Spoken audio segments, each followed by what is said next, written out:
মাটি তখন নিঃশব্দ, আকাশটাও যেন কথা বলা ভুলে গেছে।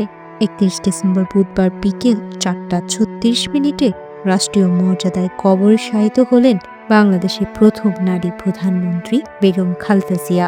স্বামী শহীদ রাষ্ট্রপতি জিয়াউর রহমানের কবরের পাশে চিরনিদ্রায় শায়িত করা হয় তিনবারের এই প্রধানমন্ত্রীকে।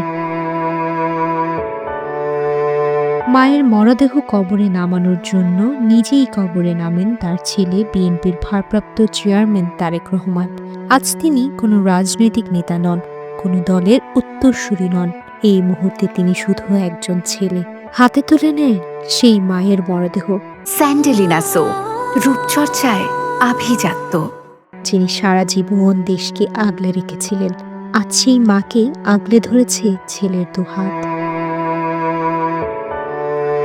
এই হাতেই বর্তমানে সাহস খুঁজছে জাতি। আজ সেই হাত কাঁপছে, কিন্তু দায়িত্বে নয়, ভালোবাসার ভারে।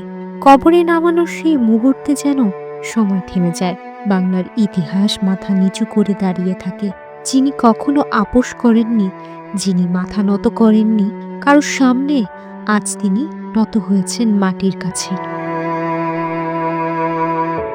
মাকে কবরে রেখে উপরে উঠে আসেন তারেক রহমান। চোখ ভিজে যায়, কথা হারিয়ে যায়। সেখানে উপস্থিত মানুষজন তাকে নিঃশব্দে কান্না করতে দেখেন। তারপর মায়ের কবরে প্রথম মাটি দেন তিনি। এ সময় জিয়া পরিবারের সদস্যরা উপস্থিত ছিলেন। একে একে বিএনপির শীর্ষ নেতৃবৃন্দ ও নেতাকর্মীরাও কবরে মাটি দিয়ে প্রিয় নেত্রীকে শেষ বিদায় জানান। দীর্ঘ ৩৭ দিন চিকিৎসাধীন থাকার পর ৩০ ডিসেম্বর ভোর ৬টায় ঢাকার এবার কেয়ার হাসপাতালে শেষ নিঃশ্বাস ত্যাগ করেন বেগম খালেদা জিয়া।